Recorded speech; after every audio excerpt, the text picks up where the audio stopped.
Bom, vamos agora para a nossa segunda parte da entrevista.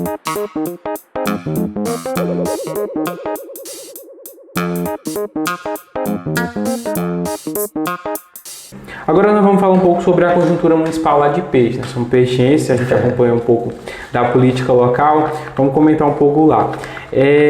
Nós estamos aí já no último ano, né, do governo, da atual gestão, e eu queria saber qual a sua avaliação da gestão municipal, assim, que é a chamada gestão responsável. Aí você pode citar melhorias ou retrocessos, se houve, ou coisas que deveriam ser realizadas e não foram, na sua visão de morador peixense, como um cidadão, como todos nós somos.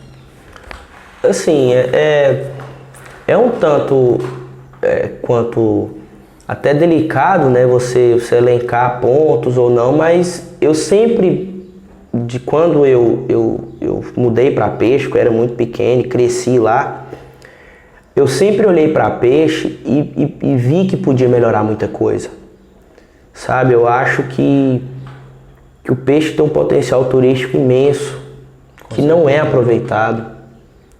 Sabe? Então, assim, eu acho que o turismo ele poderia ter sido melhor aproveitado, né? Eu acho que falta uma valorização dos professores, dos profissionais da área da educação. Sim, demais. A gente sabe? vê direto greve lá, então, assim, em relação a pagamento de progressão, data base que deixa de pagar, coisa básica, sabe? Você vê um professor, às vezes, ele vai dar uma aula na rede municipal lá e você entra dentro da sala, são 20 crianças numa sala quente, porque o nosso estado é quente. Sim. Né? A gente vê um clima desse chuvoso igual tá hoje, mas é algo que... É atípico, né? Atípico, é uma coisa que acontece 1 mês, 2 meses. O geral, a criançada sofre com calor, por exemplo. Sofre demais. Então, assim, falta você estruturar isso. Falta você valorizar o professor, fazer o professor trabalhar com... Porque hoje, na minha visão, a pessoa que mais ama o que faz é o professor. Sim. Porque ele trabalhar recebendo mal do jeito que recebe. Com as condições que Com as condições que trabalha, eles irem lá todos os dias, sim, educar, e aí você ainda escutar de governo federal que o professor está doutrinando. Sim. Está doutrinando criança, sabe? Então, assim, é uma questão complicada para o professor. Sabe, que falta uma valorização, falta valorizar muito financeiramente, falta valorizar muito, porque é um salário que não condiz com o que o professor faz. Com certeza. O médico precisa de um professor lá embaixo, o advogado precisa, o engenheiro precisa. Sim. E a gente sabe que Peixe é um município que tem muita zona rural, né? O transporte escolar muito precário. Direto Peixe está no jornal com situações assim tristes, de crianças sendo transportadas em veículos em situações degradantes. E quando são transportadas, né? Sim. Porque acontece, você faz uma pesquisa rápida, você vê que as crianças da zona rural faltam muito às aulas, porque estrada ruim, aí o transporte escolar ruim, muitas vezes a criança está vindo para a escola, o transporte quebra. Sim. Muitas vezes o transporte não passa, falta combustível para o transporte. Então, assim, são coisas que necessitam de uma melhoria, sabe? De um olhar mais atencioso. Com certeza. E a gente fala isso porque eu tenho uma vivência com a educação e o Yuri é filho de professor, então com certeza ele já sabe das dores da mãe dele, que é professora da rede municipal lá de Peixe. Então todas essas lutas, esses embates, ela acompanha e ela sabe muito bem a realidade de ser professor em Peixe. E não só em Peixe, em diversos municípios, mas Peixe também é um caso que eu fico pensando, meu Deus, quase toda vez quando aparece Peixe no jornal é notícia ruim. Infelizmente. E geralmente é sobre educação, escola, problema com transporte, alguma coisa. Eu acho que o Brasil hoje, as cidades pequenas, elas não podem mais falar que elas não têm condição de dar uma boa educação. Porque a cidade que é melhor avaliada nos índices de educação do Brasil é uma cidade do interior do Ceará, que é Sobral. Sobral hoje tem a melhor educação do país. Sim, e é municipal. E é uma cidade pequena. Então, assim, falta a política pública de querer fazer. E lá não tem dessa de... é porque a escola é particular, é porque precisou privatizar isso, privatizar aquilo, ou porque precisou de um investimento fora de base. Não. Faltou olhar, saber onde tem que investir, saber o que tem que melhorar. Sim, ações estratégicas mesmo. Isso, você falou a palavra certa, é estratégico. Né? Você pega uma cidade igual Sobral, por exemplo, ela desbanca Rio Grande do Sul, o estado do Ceará está desbancando Rio Grande do Sul, está desbancando Minas, que era um dos estados mais ricos e hoje está em situação de crise. De crise. Você tem São Paulo. São todos estados que financeiramente e logicamente, historicamente, sempre tiveram maior. Sempre tiveram. Seria muito mais lógico eu virar para você e falar assim: o Rio Grande do Sul é o estado melhor avaliado na educação. Mas não é. O Ceará é um estado pobre que passa por muita dificuldade, né? Um estado que meio que sofre com seca. E você vê, Sobral é uma cidadezinha desbancando o Brasil inteiro. Sim. Então, assim, as cidades pequenas, elas precisam se espelhar também. Precisam se espelhar, sabe? Você tem um prefeito de Colatina, por exemplo. Sim, eu acompanho muito. Eu acompanho muito aquele cara. Eu acho que, assim, eu nunca tive a oportunidade de ver pessoalmente. Mas pelos relatos que ele fala, pelos relatos que as pessoas falam na internet, ele é um cara que transformou a cidade, sabe? Sim. Parou de olhar para coisa superficial e focou no que o município tem que fazer. Eu acho que se faz isso, a gente melhora muito. É uma esperança. E isso, né? Vale para Peixe, vale para Gurupi, vale para qualquer lugar do Brasil. Tá certo. E sobre a Câmara Municipal de Vereadores lá de Peixe, qual vereador você acha que merece ser reeleito? Tem algum lá que você acha que merece ser reeleito ou nenhum? Assim, qual que você acompanha seu trabalho? Acha que não, esse está fazendo um trabalho bacana, acho que merece ser reeleito pelo povo. Olha, lá em Peixe, essa atual mandato dos vereadores lá, essa atual Câmara que está lá, foi uma Câmara muito atuante. Foi uma Câmara que eu acho que a população de Peixe estava sentindo falta. Sim. De uma Câmara que fiscalizasse, porque assim,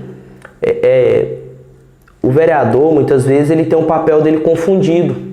Sim, muito. O vereador ele pode ajudar assim na parte social. Às vezes chega uma pessoa que não tem uma condição de pagar uma conta de luz, uma conta de água, um gás, uma cesta básica, o vereador ele pode ajudar com isso. Sim, como um cidadão, como qualquer Como um cidadão, mas na letra fria, o papel do vereador é fiscalizar, sim, elaborar. E isso a população do Peixe eu acho que estava sentindo falta. E essa foi uma Câmara atuante. Sim. Eu acho que foi até um choque muito grande. Foi um choque muito grande, porque quando vi o vereador mostrando coisa errada, falando muitas pessoas foram até criticar os vereadores que não estavam fazendo o seu trabalho, que é mostrar o que não está dando certo e cobrar. Porque é fiscalizar e criar a lei. Se ele não fizer isso, ele não está sendo vereador. Ele não está sendo vereador. Na sua função. Né? Então, assim, eles foram vereadores muito atuantes, todos eles muito atuantes. Né? Você viu que muito vereador fez denúncia, muito vereador elaborou lei, estava tendo uma obra, o vereador ia fiscalizar, havia alguma coisa que ele achava que estava errado, ele pedia esclarecimento da equipe. Sim. Então, assim, são vereadores que a população, se quiser reeleger, vai poder reeleger tranquilamente, na minha visão. Sim. Lógico que não são perfeitos, óbvio, ninguém devem ter tido seus equívocos, seus deslizes na questão de, às vezes, deixar de elaborar uma lei, às vezes deixar de atender, de cobrar alguma coisa. Mas no geral eu fiquei surpreendido e acho que todo mundo ficou. Tá certo. Uma das perguntas que eu mandei lá no Instagram para os colegas mandar, e aí a Tatiane mandou para você comentar sobre essa questão do seu pai, que foi anunciado essa semana que ele é pré-candidato a prefeito lá em Peixe. E aí eu peguei o gancho da pergunta dela e coloquei aqui sobre essa história de seu pai ser pré-candidato. O que você achou dessa história? E se ele já tinha conversado com você sobre isso, se já tinha tempo que ele pensava nisso, como é que você reagiu a essa notícia, assim, ou já estava sabendo? Então, igual eu falei para você no começo, essa questão da política, ela está muito presente, né? Minha família, inclusive, pela figura do meu pai, né?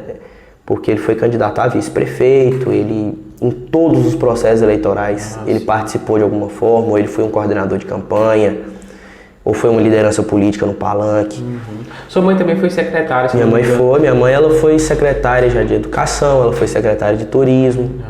Né? Inclusive, na época dela de secretária de turismo, foi quando o Peixe teve uma visibilidade muito grande por conta da praia. Né? Que isso é até suspeito eu falar porque eu sou filho, mas se eu me retiro da figura de filho e olho de forma racional e imparcial, ela foi um excelente secretário de turismo, criou excelentes projetos, igual você tem a limpeza do Rio Tocantins, foi um projeto criado por ela. Você tinha um projeto da Ecopraia, que foi um projeto criado por ela. Então, assim, nós, de toda forma, nós sempre tivemos nesse meio da política, né? Sempre. Meu pai é advogado, mas sempre assessorou campanha, sempre foi coordenador, minha mãe também. Mas sobre essa questão de ter saído a respeito do meu pai ser candidato, não era uma coisa que ele pensava, que ele falasse assim, eu vou. Ele sempre me falou, se for para um dia, eu tenho muita vontade. Ele sempre me disse, tenho muita vontade de servir, de tentar ajudar. Eu cresci aqui, eu sou daqui. Mas isso vai depender da vontade do povo, né? Eu acho que eu não posso me colocar e eu aparecer como candidato e querer que as pessoas votem em mim. Eu acho que as pessoas têm que olhar para mim e ver em mim... Sim, se identificar, né? Se identificar e ver em mim uma pessoa que pode mudar o panorama. Com certeza. Sabe? Então, assim, começou a ser ventilado o nome dele, né? Começou a ser ventilado de forma mais forte, as pessoas procuravam, davam ideia, por que você não sai, por que você não candidata, a gente precisa de uma pessoa igual a você e tudo. E no dia que ele foi ficando comovido com isso, porque assim, ele na situação, ele é um advogado muito bem sucedido, graças a Deus, ralou pra caramba pra conseguir chegar, veio de uma família muito humilde, a mãe era professora, né, veio de uma família muito humilde, ele ajudou a criar os irmãos mais novos, então assim, você trabalha para isso, até você conseguir alcançar uma estabilidade, provavelmente a pessoa não vai virar e falar assim, eu quero entrar para a política. Porque você está tranquilo, você está vivendo sua vida, você está usufruindo daquilo que você batalhou a vida inteira. Só que ele ficou comovido com o pedido da população. Sim. Foi uma coisa que mexeu com ele.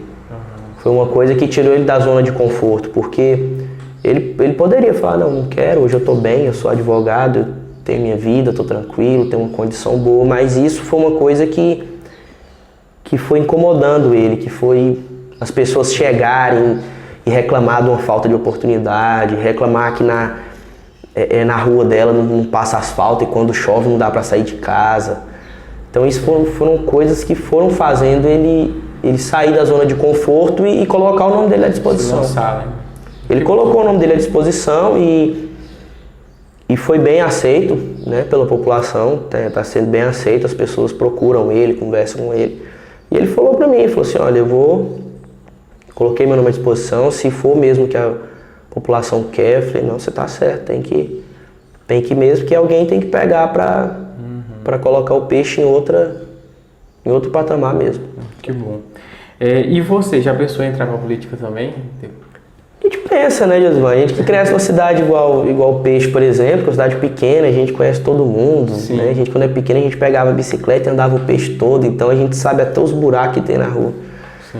Então a gente acompanhou, nós que crescemos na cidade daquela, a gente acompanha diariamente as dificuldades, a gente sabe o tanto que a cidade de Peixe é pobre.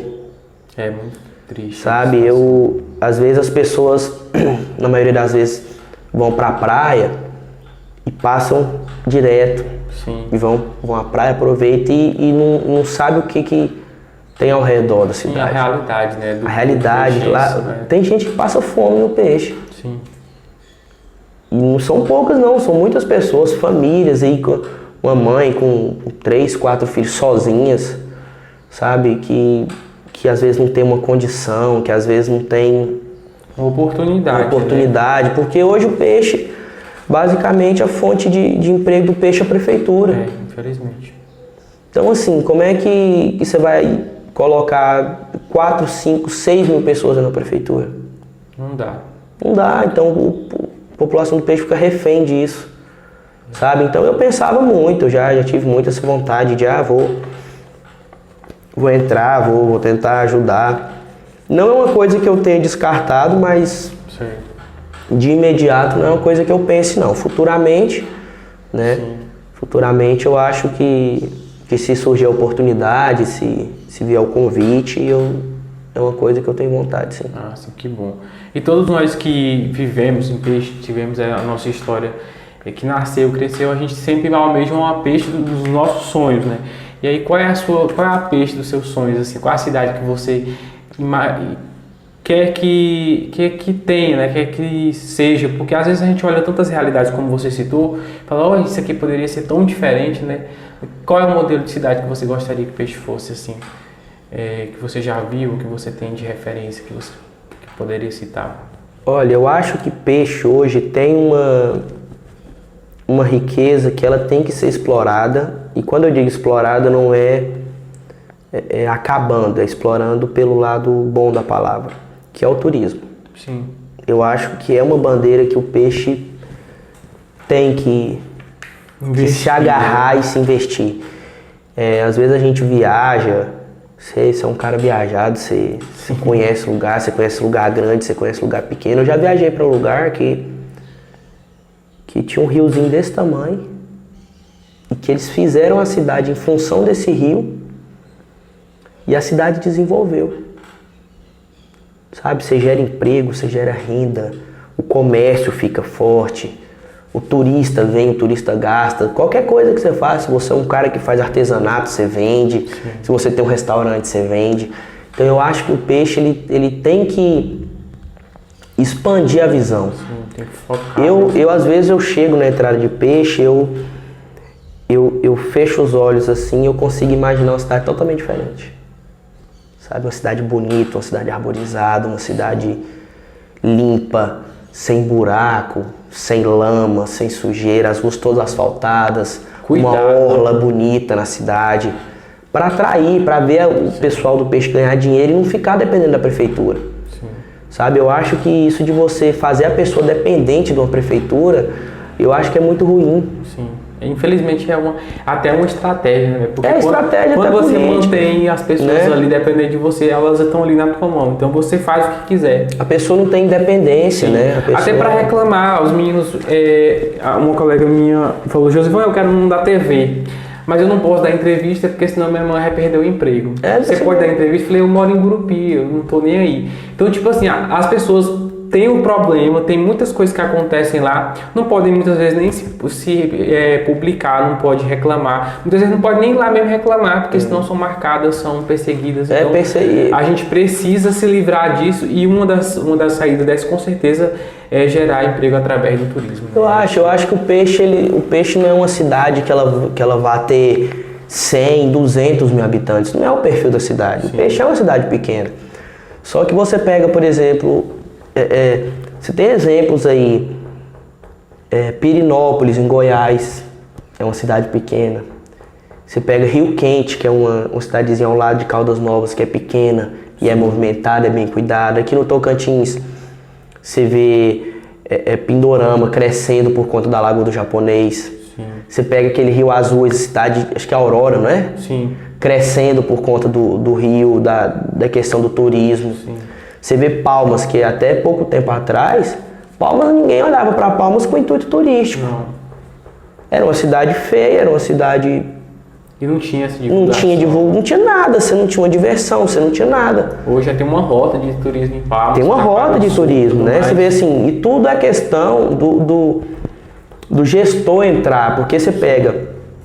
Eu não tenho problema nenhum em citar que Palmas melhorou depois que o Amaster entrou. Sim. Antes do Amaster era uma Palmas, depois do Amaster é outra. Tô falando que ele é perfeito, ele tem os defeitos dele. Mas Palmas depois que o Amaster pegou Palmas, por exemplo, e mudou Palmas, mudou o cenário de Palmas, foi novela gravar capítulo em Palmas. Sim, uma visão estratégica de você leva gente, de tudo mais. Você entende? Então assim, importante. Eu acho que a bandeira que o peixe tem que investir é essa, porque o peixe não é uma cidade que vai ter 200 mil habitantes, mas eu acho que Peixe pode ser uma cidade de 6 mil habitantes, igual a cidade mesmo, estou falando do município, que é muito grande, que ela pode ser uma cidade de 6 mil habitantes interessante, sabe? Você tem um rio muito bonito, você tem um tropeço, você tem ilha, dentro da cidade você tem as pessoas, acho que nem as pessoas que moram dentro do Peixe, as pessoas mais novas, têm noção da riqueza histórica que tem em Peixe. Sim. Sabe? Dentro de Peixe, por exemplo, já teve guerra. Sim. Sabe? Já teve guerra, é uma cidade... Índios e... Índios, já descobriram cemitério de índio dentro da cidade de Peixe. Você tem uma parte histórica riquíssima. Então são setores que você pode agrupar, que pode dar uma outra cara para a cidade. Sabe? Porque você vê, o Peixe, mesmo não tendo nada disso, vai muito turista. Ainda assim se movimenta. Imagina se investir. Eu acho que o que falta muito também é uma política de continuidade. Sim. Porque às vezes começa um gestor com ideia, para 4 anos, começa outro. Então, o turismo ele tem que ser uma política permanente. Né? O gestor que entrar, ele tem que ter a visão, ele tem que seguir, tem que ter um planejamento de anos. O turismo ele não se consolida do dia para a noite e ele precisa dessa continuidade. Sim, mas infelizmente a gente vive a história de que trocou gestão, aí troca tudo. Muda as ideias, muda tudo. E infelizmente não se olha, né, para isso. Não, é igual você falou, muda muito isso. Até a própria questão, por exemplo, de você manter o eleitor debaixo da sua asa ali. Então, assim, porque você fazer uma coisa dessa, vão vir restaurantes, supermercado vai precisar de mais funcionário, o restaurante vai precisar do garçom, vai precisar do cozinheiro. Sim. Né?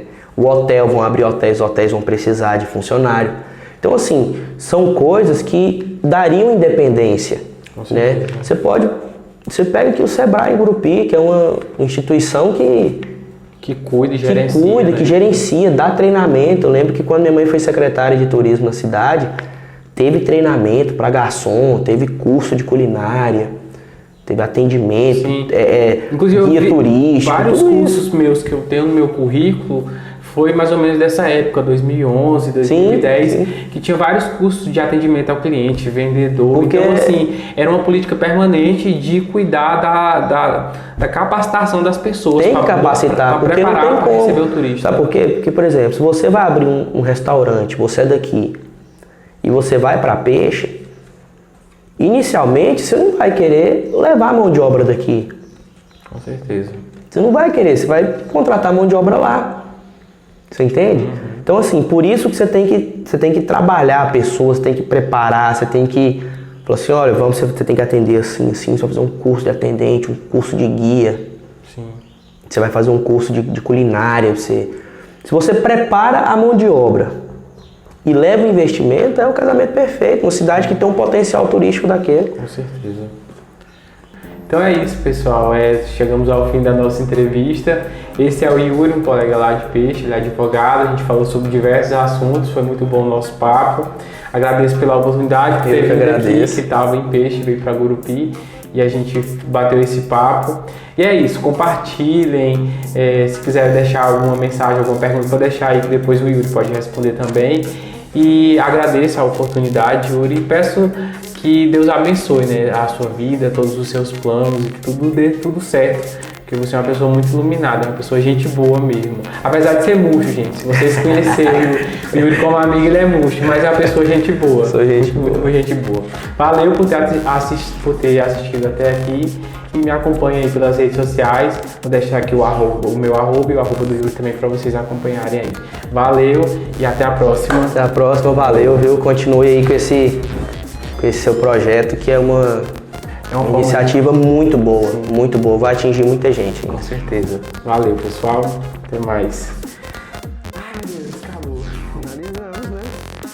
Menino, e dá-lhe conversa. Acho que foi a entrevista mais longa, Yuri.